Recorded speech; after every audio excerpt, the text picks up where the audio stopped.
Hello, Professor. Hello. Hello. Hello, Professor. Hello. Hi. Hello. I'm audible. Hello, sir. Hi, nice meeting you. Hello, sir. Can you hear me? Hi, it's nice meeting Yeah. you. Hi, sir. Hi, sir. How are you? Actually, I'm out of station. That's why I connect through mobile. Okay. It's good. Okay. Everything good. Thank you. Okay. Thank you, sir. Thanks. Thanks for so nice to connect with you. No problem. I'm really happy to participate. Thank you. Yeah. Thank you. Thanks a lot, sir. Thank you. Thank you very much. Yeah, we can start the session, sir. We'll wait for another 5 to 10 minutes, so we can Okay, no problem. No problem. I will be here. I just moved myself, but start. I'm here. Okay. Yeah. We'll wait for 5 minutes, sir.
Hello,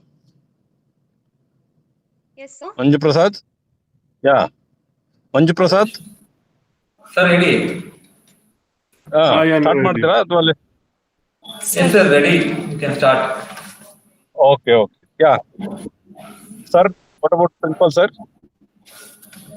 I'm okay. We can start. Okay, okay, okay, professor. Thank you. Yeah, our tomorrow speaker is also joined, Dr. Sanju Tiwari, madam. Partana, who is going to welcome? Shaika, are you ready? Sir, Shaika. Thank you so much. Yeah, Yes, thank you, sir. madam. Thanks for joining. Yeah, sure. Yeah. Thank you so Who much. is going to welcome? Who is going to welcome? Sheikha. Me, sir. Yes, sir. Sheikh. Sir, Shaika is going to do the MOC. I'll be welcoming all the people, guests. You are going. Hello.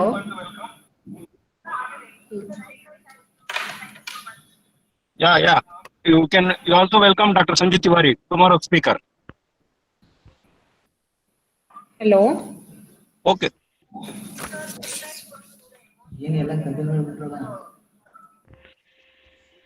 I'll start, ma'am. One second. Yeah. I think if it is everything is okay, you can start. Yes, sir.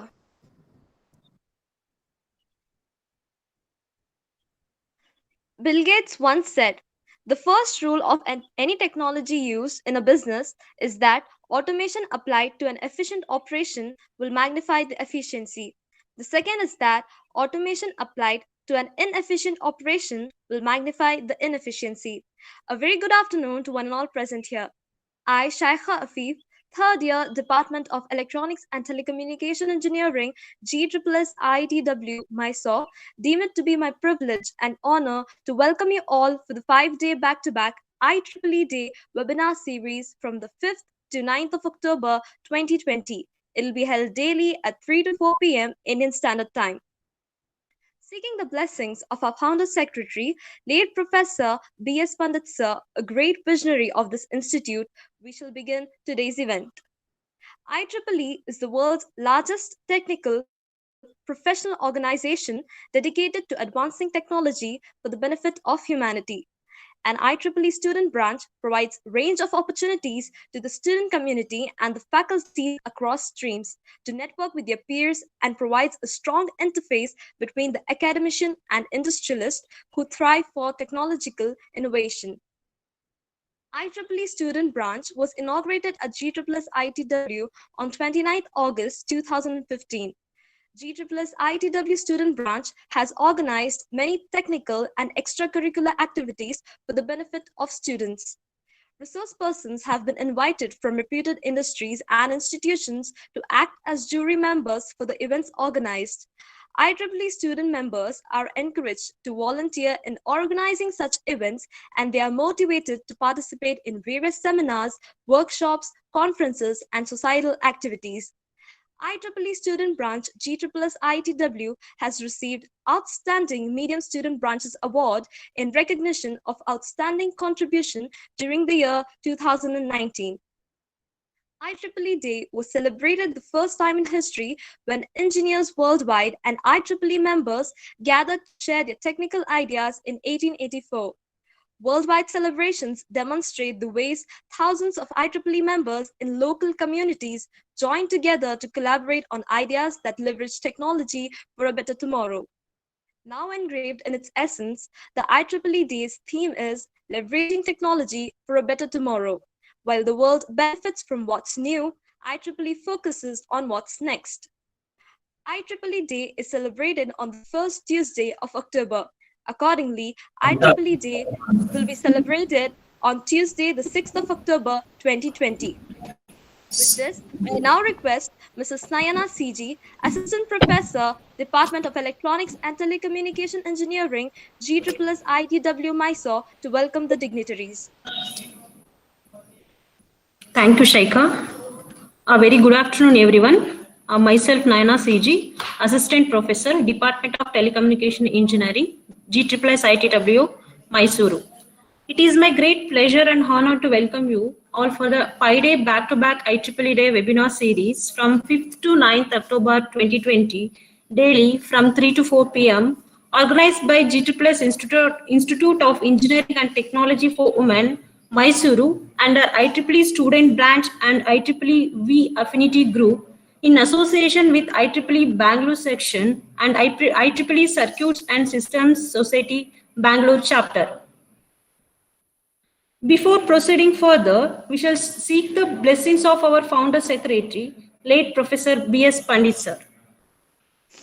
GSSS Institute of Engineering and Technology for Women was established in the year 2003 with the foresight of our founder secretary, late Professor B.S. Pandit, with the objective of giving women empowerment. GSSS ITW is the premier technical institute, the first of its kind in Karnataka. Founders of this great institute had a vision of women empowerment decades ago. Due to their determination and hard work has led this institution to grow by leaps and bounds. GSSS ITW is reflection of ideals of founder secretary Professor B.S. Pandit sir. At first, on behalf of our institute, I would like to extend a hearty welcome to Dr. Fabrizio Granelli, Chair, Joint Communication Society, VTS Italian Chapter, Research Associate Professor, University of New Mexico, DISI University of Trento, Italy. Well, thank you very much, sir, for accepting our invitation and making this webinar a most remarkable. Welcome you, sir. Thank you very much for the introduction, and thank you very much for the invitation here. So I can share the presentation for starting. Yes, thank you, sir. Just I extend my welcome to Dr. Sanju Tiwari, Senior Researcher, Autonomous University of Tamaulipas, Mexico, USA, the tomorrow's speaker, the tomorrow webinar speaker, and I welcome you, ma'am. Thank you. Thank you so much. Our Honorary Secretary, Srimati Vanuja B. Pandit Madam, Shri R.K. Bharat Sir, the Managing Committee Member and CEO, GSSR, and Srimati Anupama B. Pandit Madam, and Administrative Officer, GSSS ITW, have conveyed their best wishes for the success of this event. It is indeed a pleasure in welcoming our beloved Principal, Dr. M. Chivakumar, and moderator of this webinar series. We welcome you, sir. And I extend my warm welcome to IEEE Student Branch Counselor, Dr. Parameshwari BD, who plays a key role in organizing this event. Welcome you, sir. Thank you. I also welcome the coordinators of this webinar, Dr. Manjula Ji, Dr. Manju Prasad B, and Mr. Baswana M, and all the IEEE Student Branch faculty coordinators. Welcome you all.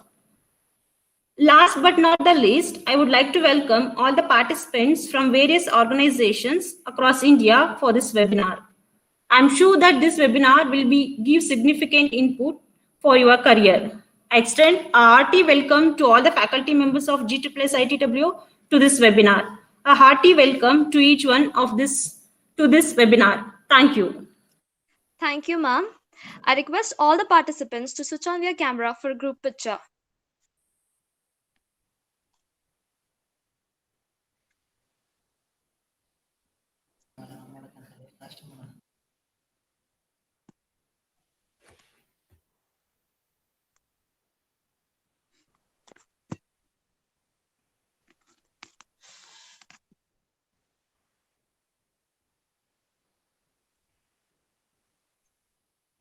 I kindly request everyone to switch on their cameras.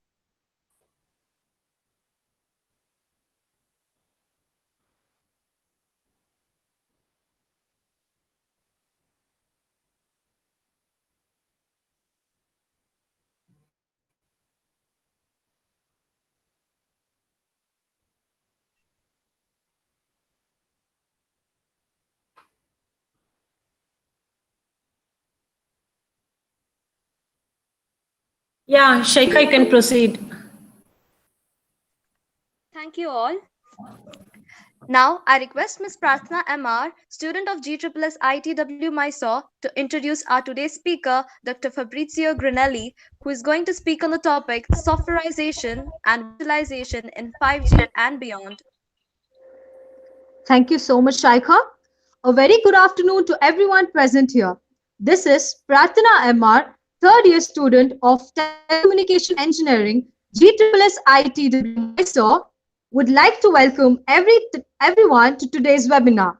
It gives me immense pleasure to introduce Dr. Fabrizio Granelli, sir, to this webinar. Dr. Fabrizio Granelli is Associate Professor at the Department of Information Engineering and Computer Science, DISI, of the University of Trento, Italy. From 2012 to 14, he was the Italian Master School Coordinator in the framework of the European Institute of Innovation and Technology, ICT Labs Consortium. He was Delegate for Education at DISI in 2015 to 16, and he is currently member of the Executive Committee of the Trentino Wireless and Optical Testbed Lab. He was IEEE Communication Society Distinguished Lecturer from 2012 to 15, IEEE Communication Society Director for Online Content in 2016 to 17, and IEEE Communication Society Director for Educational Services in 2018 to 19. Professor Granelli is the coordinator of the research and didactical activities on computer networks within the degree in telecommunications engineering. He was an advisor for more than 80 BSc and MSc theses and 8 PhD theses. He is the author or co-author of more than 250 papers published in international journals, books, and conferences in networking, with particular reference to performance modeling, cross-layering, wireless networks, cognitive radios and networks, green networking, and smart grid communications. We are very honored to have you on this occasion, sir. A very warm welcome to you once again. Thank you, everyone. Thank you, Prarthana. All the participants are requested to give the feedback. The link will be shared in the chat box. Filling the feedback form is compulsory to get an e-certificate. You can also drop your queries in the chat box. I now hand over the session to Dr. Fabrizio Granelli. Thank you very much, and thank you very much for the great introduction. It's really a pleasure for me to be here. And let me just see if I can share my presentation. Sure, sir. Okay. Can you see it? Yes, sir. Okay. Can you see my presentation? Okay, thank you. So I will start. So I was already introduced. So in case you will have any questions, even offline, I'm available to provide you references or more information or papers or other kind of content. If you contact me in my email address, which is fabrizio.granelli@unitn.it. So today I will discuss about softwarization and virtualization in 5G and beyond, which is one of my central research topics today. So I organize my presentation as follows, in such a way that is accessible to everyone with some background in communications. So I will start speaking about the current trends in network virtualization and softwarization, and then I will shift to 4G, so to cellular networks, to explain the ongoing evolution from fourth generation to fifth generation, because fifth generation, as you will see, it will provide an unprecedented level of flexibility due to the integration of virtualization and softwarization.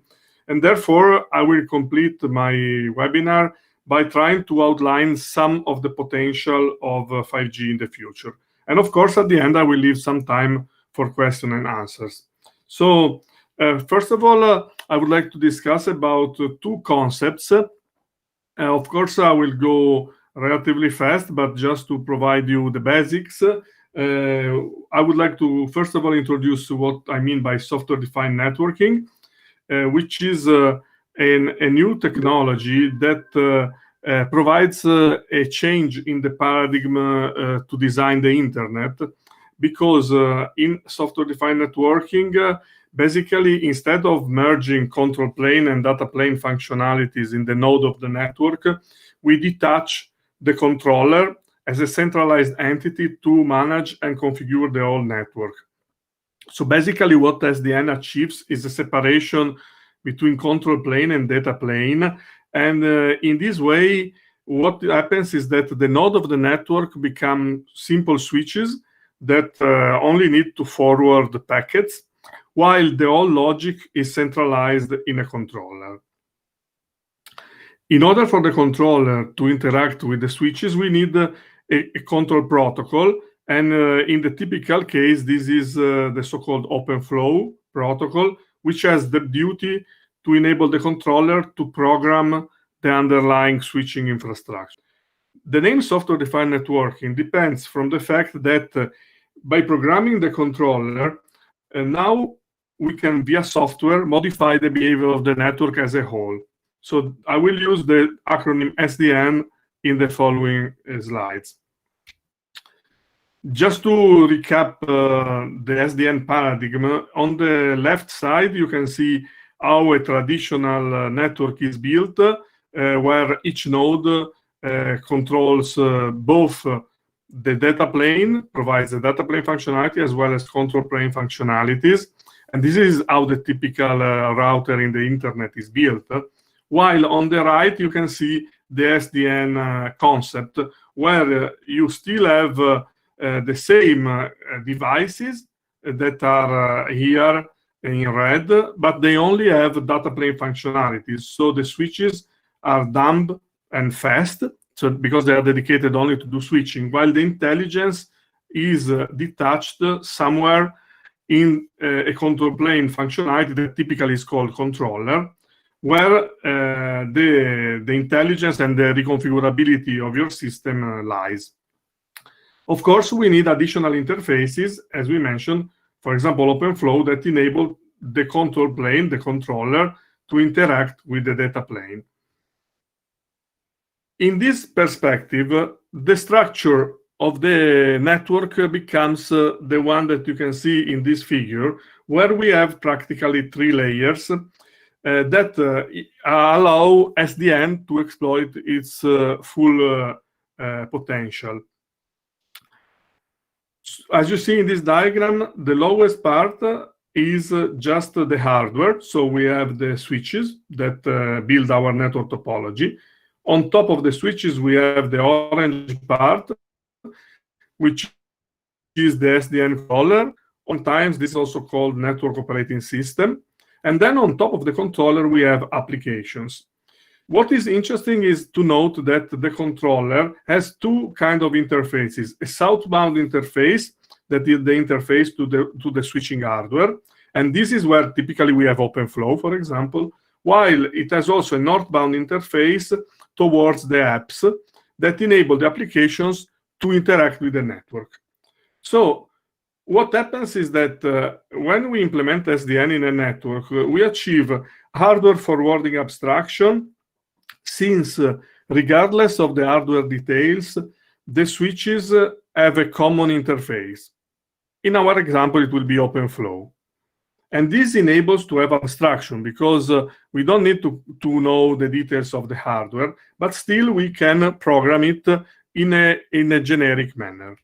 Then we have instead, through the controller, a global network view abstraction, because the controller will export to the northbound interface, to the applications, an abstract view of the network that enables high-level programming. Of course, the core of the system is the controller, or the network operating system, that has the duty to map the high-level commands and directives from the applications on the top down to the language that is known to the forwarding hardware. What is interesting is also that once we have an SDN network, it is simple to modify the behavior by modifying the applications that are running on top of the controller. And this enables to solve distributed system problems once rather than implementing them every time directly in the hardware. For example, I can have an application that performs Dijkstra's routing, and I just need to plug in on top of the controller, and immediately my network will operate accordingly. And this is something that is very similar to what we do today when we program every day a laptop or a workstation, because today we don't need to know the hardware details of the device that we want to program. But due to the abstraction of the operating system and the fact that we are using machine-independent languages, we can program any kind of computer with the same programming language, for example. In this case, SDN enables to have a similar result, but on the networks. So by implementing SDN, what we get is the possibility via software to control the way the network behaves. And this is a way that can enable faster introduction of novel solutions in networks and can make the innovation in networks to run much faster than what is today. Since today, the main problem of innovation in networks is that hardware and software are closely connected, while with SDN, we can achieve any kind of functionality on top of generic forwarding hardware. Just to give you an idea of how SDN is implemented, I would like to present you a couple of slides about what the OpenFlow protocol works. So here I consider the simplest version of OpenFlow, which is 1.0. Just to remind you, OpenFlow is the protocol that enables the controller, the SDN controller, to control the underlying switching hardware. So this is done by using the so-called flow tables that you can see in this slide, that are simple tables where you have basically three kinds of columns: the header, fields, counters, and actions. Basically, the concept of OpenFlow is that the controller will populate the flow tables of each of the switches in such a way to achieve the desired behavior. These flow tables contain a set of parameters that go between layer 2 and layer 4 of the protocol stack. So they include the ingress port, where a packet is received, Ethernet source and destination, virtual LAN ID and priority. This is for layer 2. Then we go to layer 3, where we have IP source and destination addresses, IP protocol and type of service. And finally, we have also layer 4, which is basically the port address of the source and destination at transport layer. If a packet matches a specific configuration of those parameters, then the corresponding action in the flow table is triggered, and the corresponding counter is increased. If instead, for an incoming packet, there is no match in the flow table, this packet is sent to the SDN controller for further operation. So the controller can provide several directives to put in the flow tables that are considered in the action column. In this slide, I'm summarizing the most interesting commands that the controller can issue. For example, it can, of course, issue forwarding rules. Here you can see a list of the possibilities. So first of all, I can also define virtual ports. So I can forward from physical port to a virtual port, or from physical port to a physical port. And then I can do flooding. I can send to all interfaces. I can forward directly to the controller a given packet. But I can also in-queue packets in virtual or real queues in the device. And this is a key to implement quality of service. Of course, I can also drop packets or modify fields that are inside the header of the packet. What is interesting is that SDN can work in proactive or reactive manner. So the controller can either send flow table information before we start running the system, so in a proactive manner, or it can also work by a reactive approach, which means that the programming of the flow tables is done on demand. Both models can be used at the same time. So we can start with some partial information in proactive manner and then continue by reactive commands of the controller. Once we implement SDN, everything in the network depends on the controller that I run on top of that. However, there are situations in which we might want to run multiple controllers on the same network. For example, because we want to provide rental of a part of our network to another client. And this is possible by using an approach that basically is an SDN proxy. This approach was proposed for the first time by the FlowVisor software. This is an important aspect because introducing an SDN proxy enables to have a multi-tenancy scenario. So we can have different SDN controllers to cooperate on the same hardware. This is achieved in a similar way to what we have when we run a virtual machine in our PC or in a workstation, because typically we need to have a virtualization layer that sits between what we want to run on our infrastructure. For example, in the virtual machines, I want to run a Linux virtual machine that is able to partition the resources in such a way that we can exploit the existing hardware using several different instances. If you look on the right of this diagram, we can see what in SDN we want to achieve. We want to achieve a virtualization layer that is represented here by FlowVisor that enables to plug different controllers. Here there are some names of implementation of different controllers on the same infrastructure so that we can share bandwidth, CPU, topology, and so on.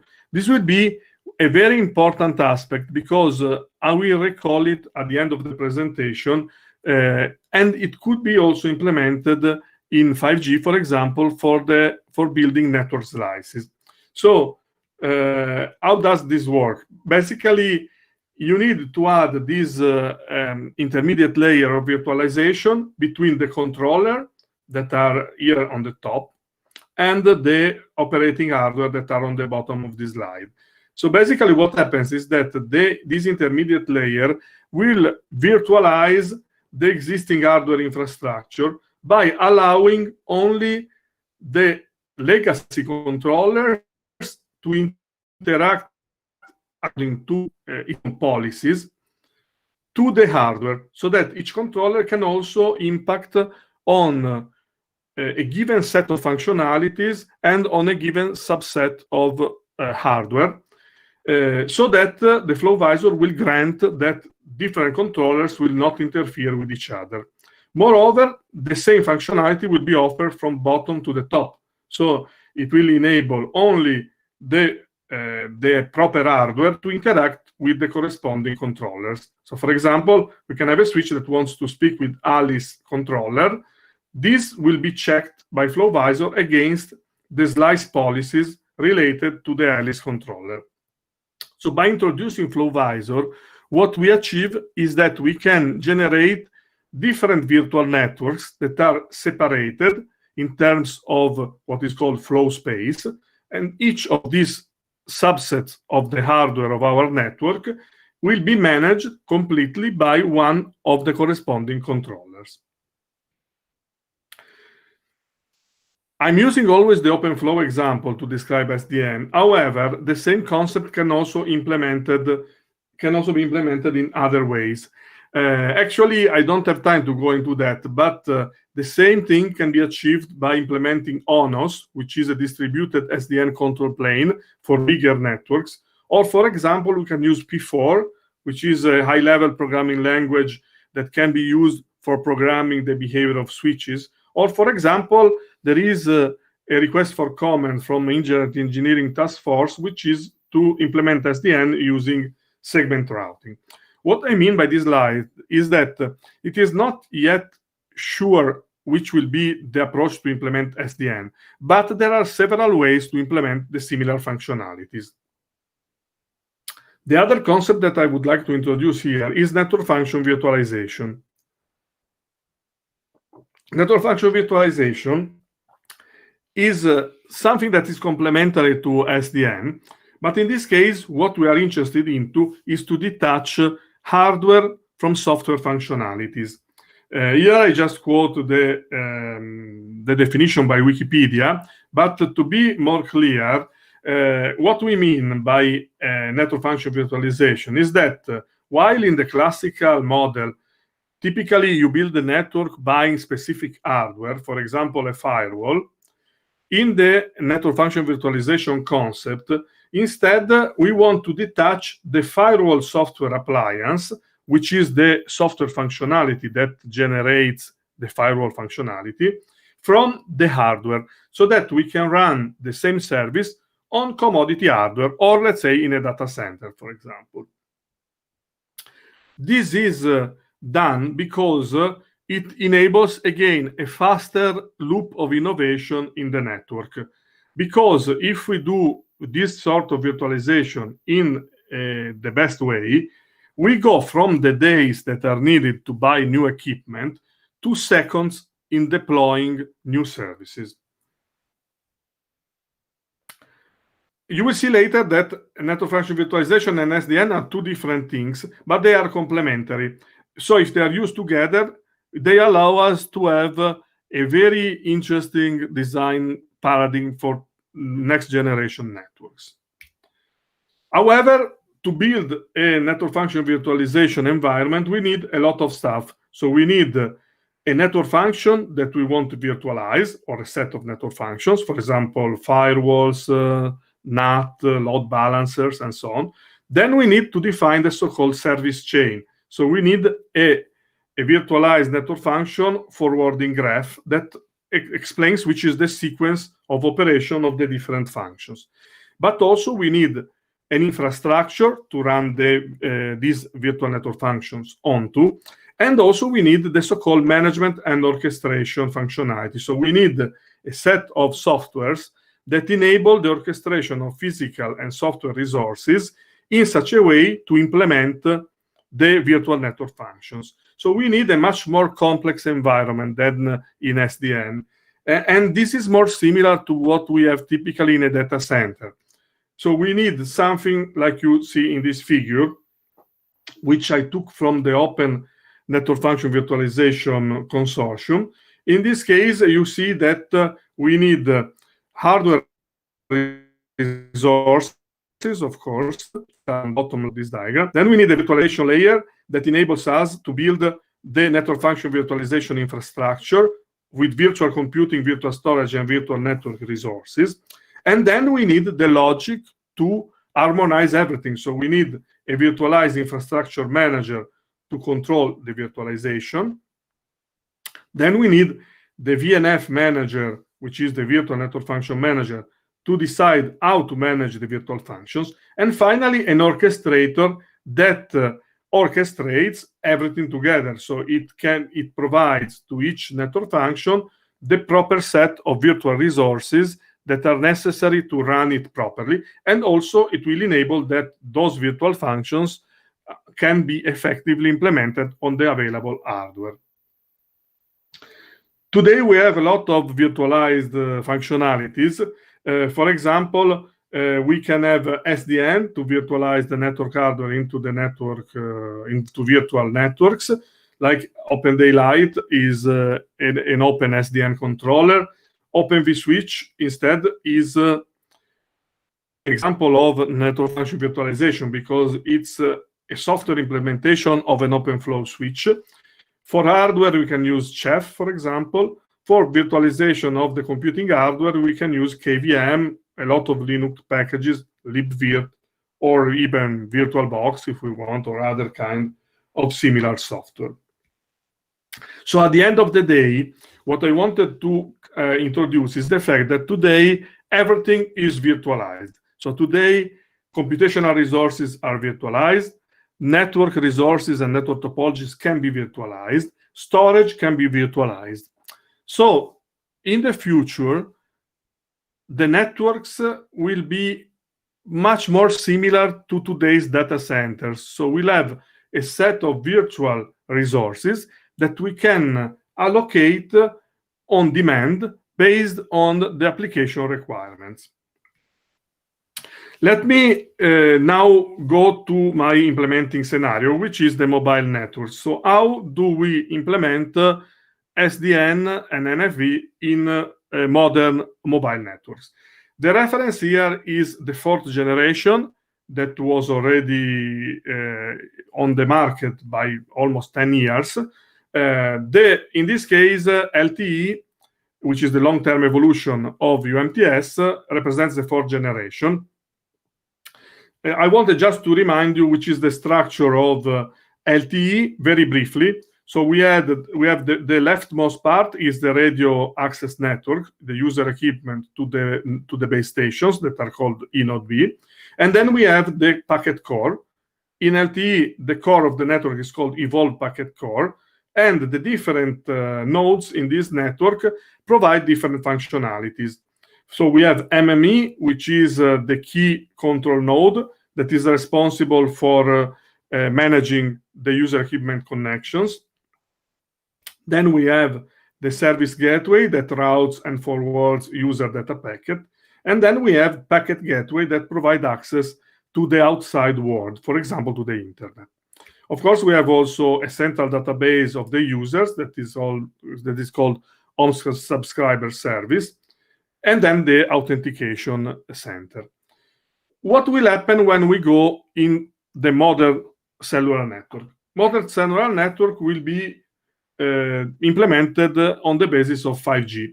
So 5G is expected to provide a lot of additional functionalities and a big step forward with respect to 3G and 4G.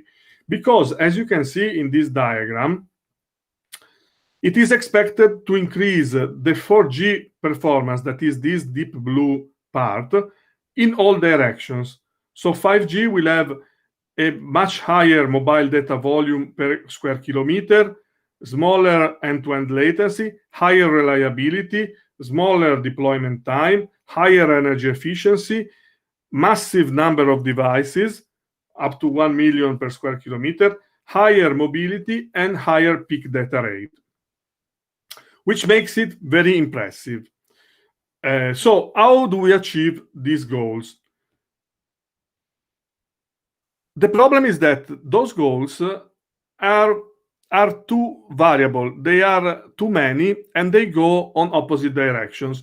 For example, it's difficult to implement a methodology, increase throughput, and at the same time increase reliability, because typically reliability and throughput are to be balanced. As another example, here I'm trying to show you a couple of implementation scenarios of 5G in farming, in the farming scenario, and in smart electrical power grids. As you can see here, if we map the same performance indexes in different applications, we reach different spider diagrams that cover different areas. For example, let me focus on smart grid, just to give an example. If I want just smart home applications, I can stay in the red part. So I don't have very strict requirements, but mostly I need enough data rate, quite a massive number of devices, and so on.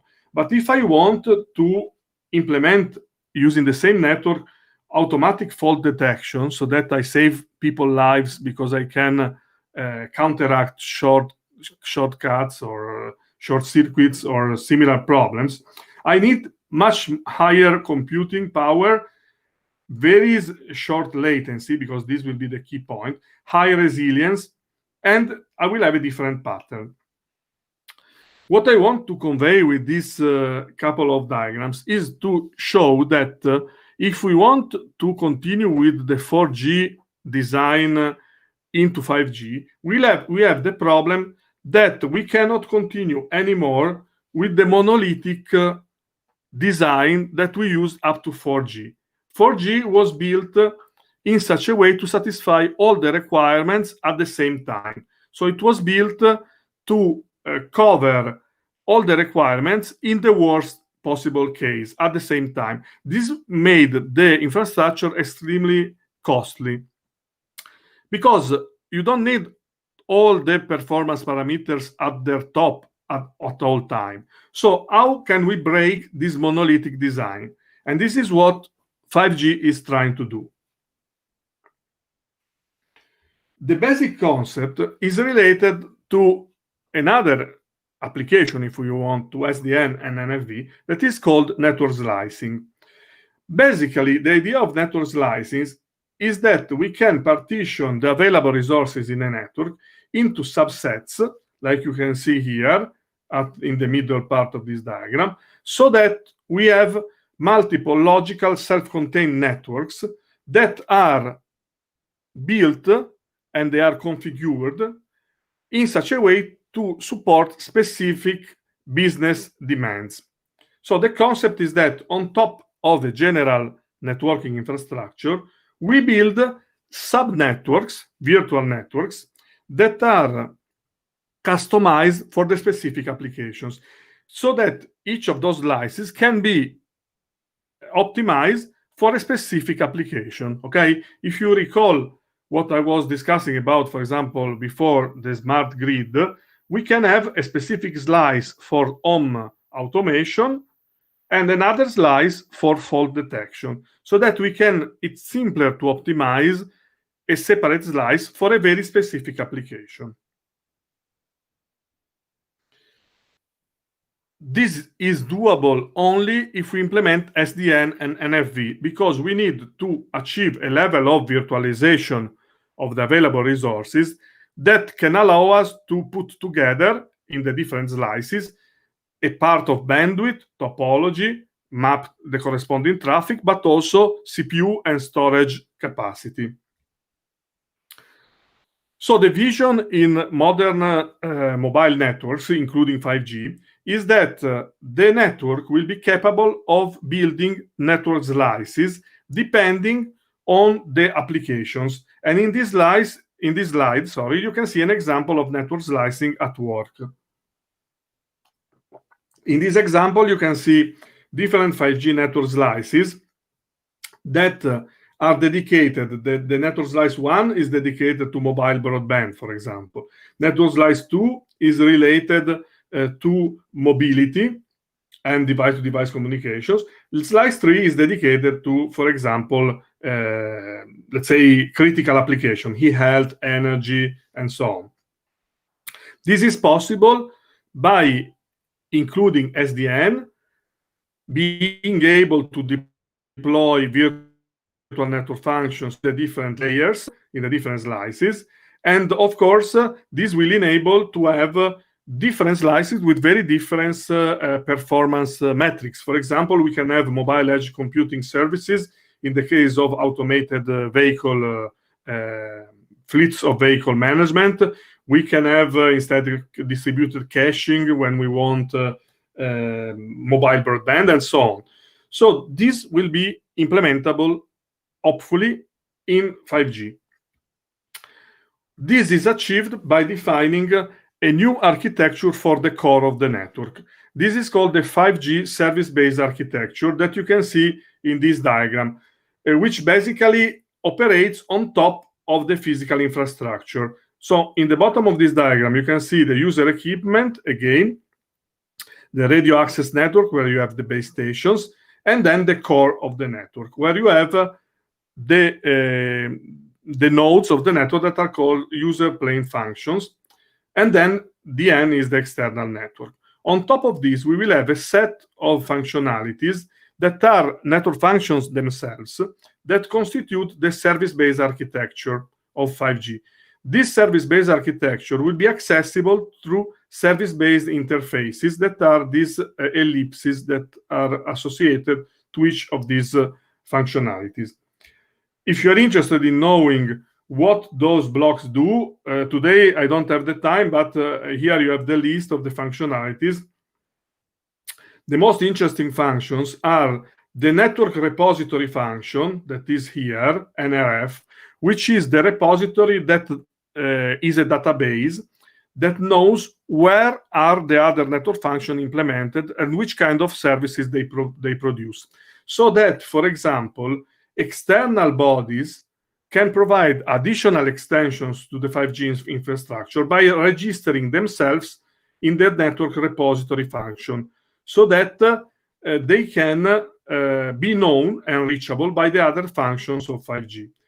The same, for example, happens from the 5G to the outside. With the network exposure function, it is possible for the 5G network to export functionalities to the outside. For example, to offer to an over-the-top provider some additional functionalities of the network, and maybe even more control on the network behavior.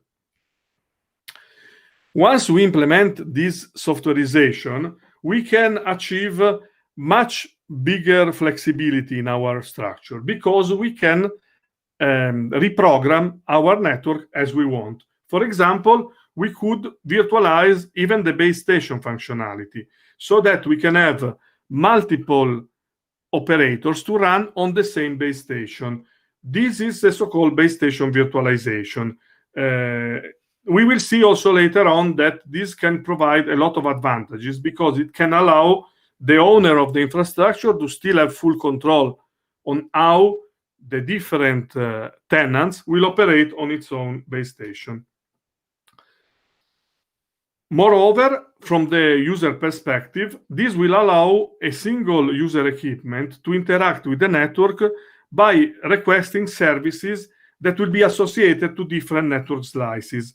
Here there is a slide to remind you that in 5G, each user terminal will be equipped with the capability to associate to different network slices depending on its applications. For example, if I'm using just internet browsing applications, I will have a network slice that will be dedicated to mobile broadband.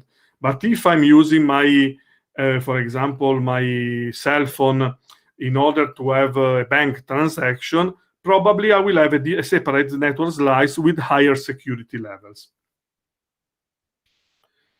Another very big important advancement of 5G will be the possibility to have multi-tenancy. This is something that I mentioned earlier on in this webinar, but here I would like to underline how different tenants might interact with the 5G network.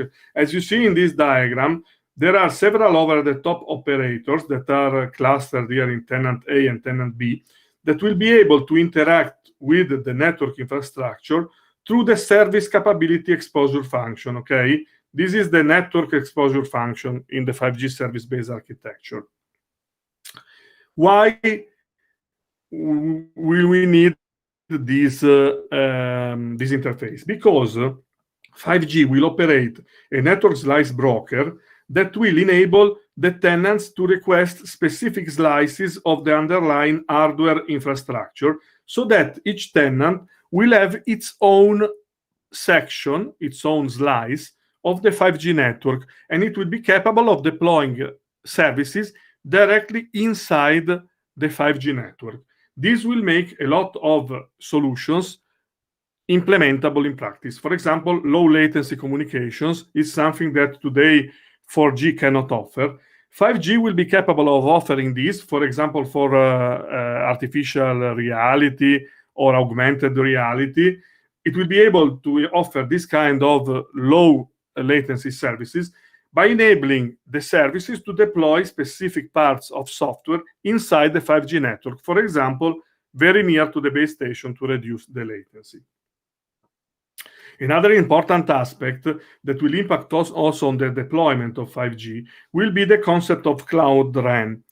So this is the possibility to have simpler base stations by detaching several aspects of baseband processing and in general several functionalities of the protocol stack to be operated in a remote location. Like you can see in this slide, we will have remote radio heads that will be the actual antennas and, let's say, low-cost base stations.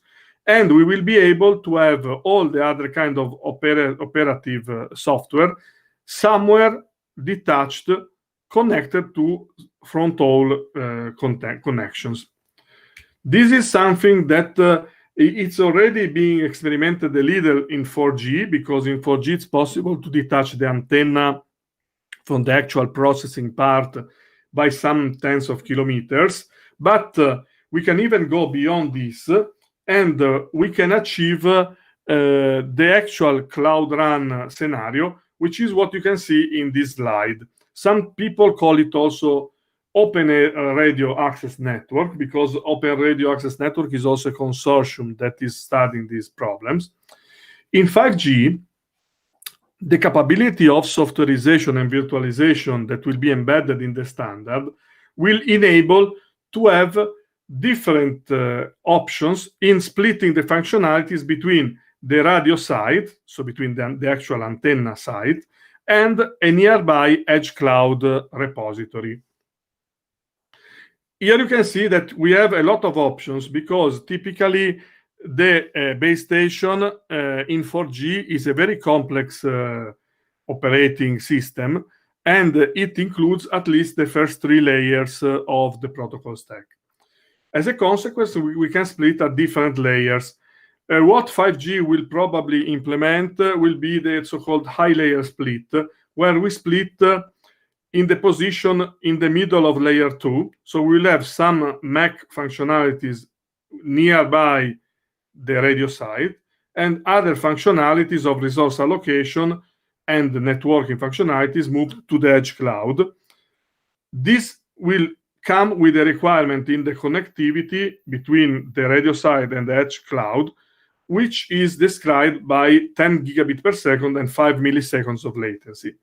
If we go below this, so if we want to split at lower layers, we can do this, but as you can see, the requirements become stricter and stricter. For example, if we want to do the so-called low layer split, so we split within the physical layer, we can have a requirement of 100 gigabit per second and the latency lower than 1 millisecond. So this means that the edge cloud must be very near to the radio side. And even nearer if we want to just put the radio frequency interface on the radio side. In this case, we go to 1 terabit per second and less than 10% of a millisecond of latency. However, this means that once the companies will deploy 5G, we'll have different solutions that will be able to balance the complexity of the base station with the cost of integration of the respective solution.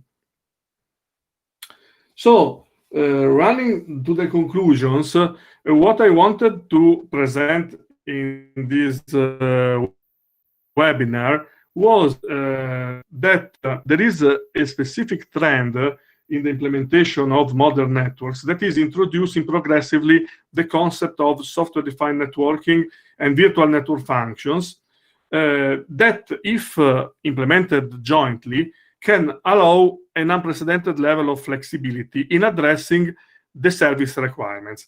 The problem today is that service requirements are continuously changing, and that, for example, 5G does not have, let's say, a specific killer application yet. This is not because there are no useful applications that we cannot do with 4G that will be enabled by 5G. 5G will enable a lot of additional applications. But the reality is that 5G is also expected to implement all of them at the same time.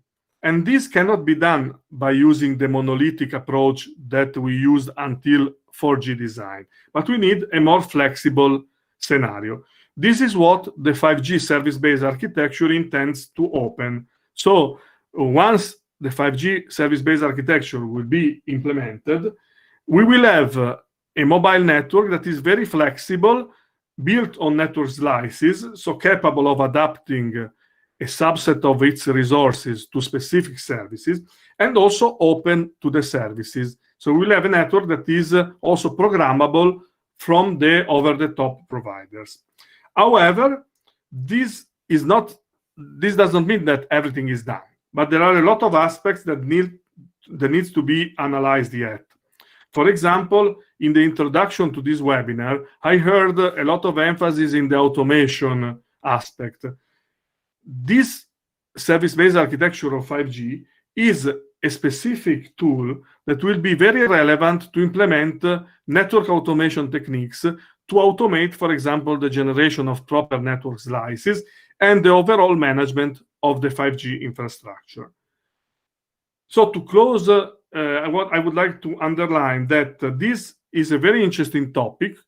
It offers a lot of research and implementation opportunities. So it will be a very good topic to do thesis, a bachelor, a master, and also PhD level, as well as higher level research, because it's still an open problem. It is very broad, and at the moment we just reached the point where we start to have mature tools to implement those technologies.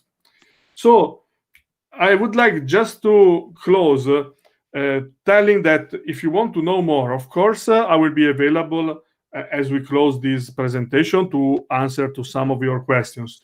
But if you want to go in depth into this topic, working with my colleague in 5G Labs in Germany, we wrote a book that I would like to mention that is called Computing and Communication Networks, where we cover all these aspects in details. And the interesting thing is that we cover both theory as well as practice. And we offer, this is openly available on the web, we offer a customized virtual machine that already implements SDN and NFV that you can use for testing new technologies.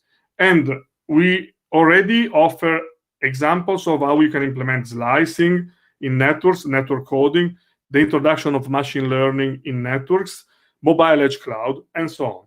So with this, I would like to close my presentation, and I thank you again for your attention and for attending this webinar, and I'm now available for questions. Thank you, sir, for sharing your knowledge and enlightening us about the software and virtual world of 5G. The queries about today's session will now be read out. Okay, I'm available.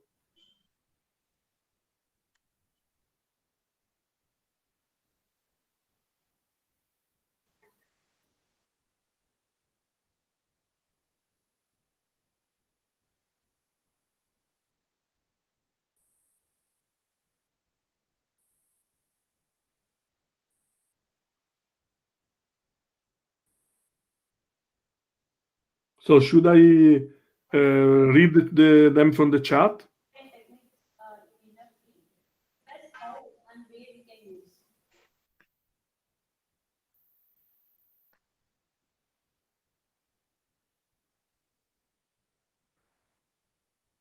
So I see a question in the chat of Google Meet session about whether we can use blockchain techniques in network function virtualization.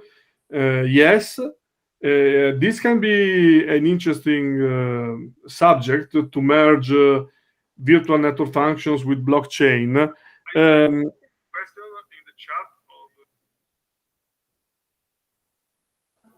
Can you hear me? Yes, sir. Okay. So Yes, about blockchaining techniques and network function virtualization, the question is interesting, and I see two possible applications. One is to transform the functionality of blockchaining into network functions. So I see a very interesting idea in deploying blockchain functionalities as network functions, so that once I build a network slice, for example, I can deploy a blockchain service. Okay. On the other side, blockchaining can also come in the figure for implementing virtual network functions, because the virtual network functions require also some sort of check on the authenticity of virtual function, on the owner that or the one that or the provider that wants to deploy a network function. So another application of blockchaining can be also inside the virtual network function system. So, for example, inside the orchestrator of the virtual network function or the virtual infrastructure manager to control that only legacy network functions can be deployed on the network, because security, of course, can become an issue.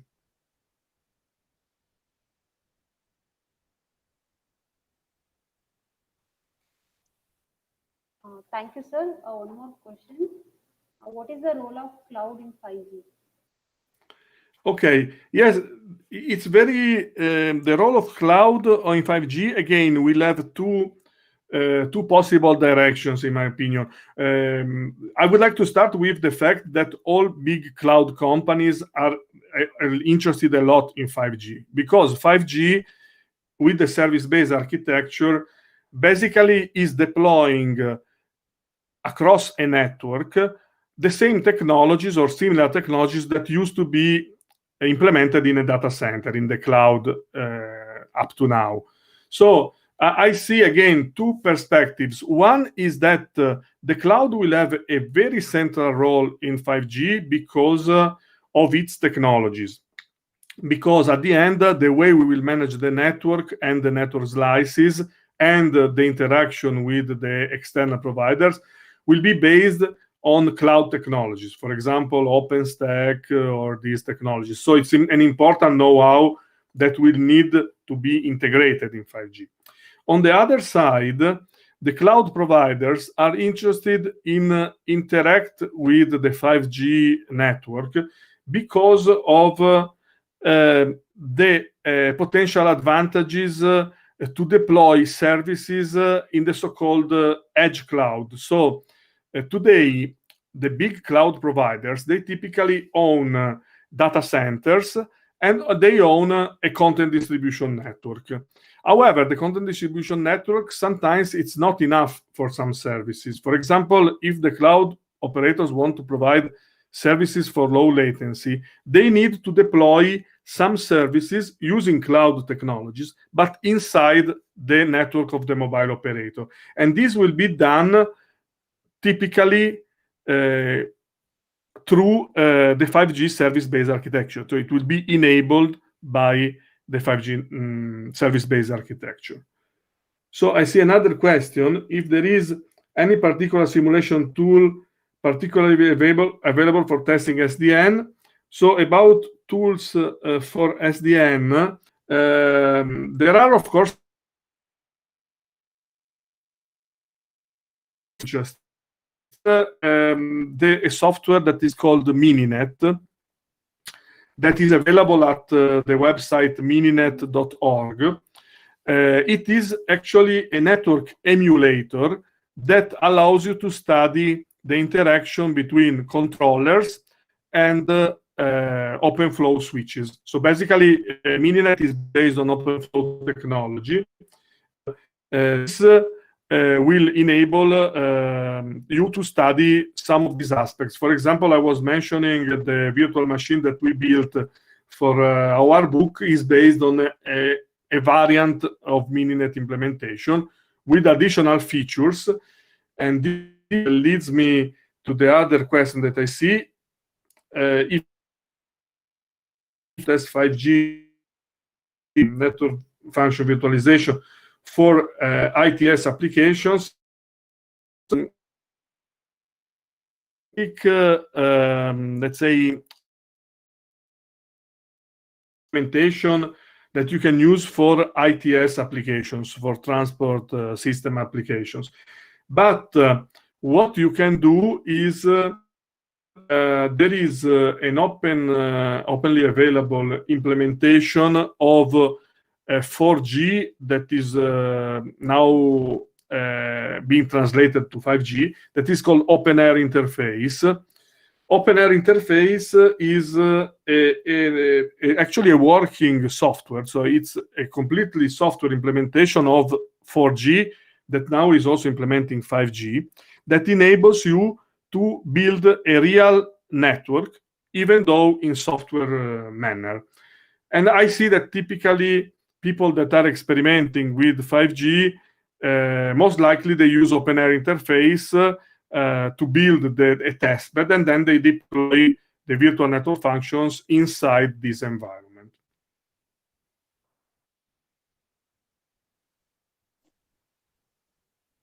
Other questions?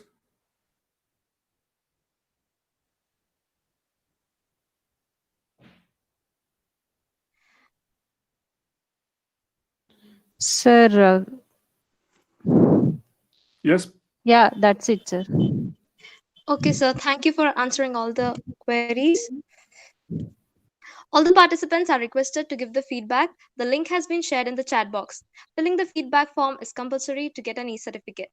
As mentioned earlier, this is a 5-day back-to-back webinar series, and tomorrow, the 6th of October 2020, we will be hosting a talk on a vision of semantic web from the World Wide Web by Dr. Sanju Tiwari, member of IEEE, senior researcher, Autonomous University of Tamaulipas, Mexico, USA, and everyone here is encouraged to attend it. Well, as we come to the end of today's session, I once again humbly thank Dr. Fabrizio Granelli for accepting our invitation and enlightening us about softwarization and virtualization of 5G and beyond. I also extend my heartfelt thanks to all the dignitaries and also the participants for their enthusiastic participation and help make this event a success. This is Shaikha Afif, your Master of Ceremony, signing off.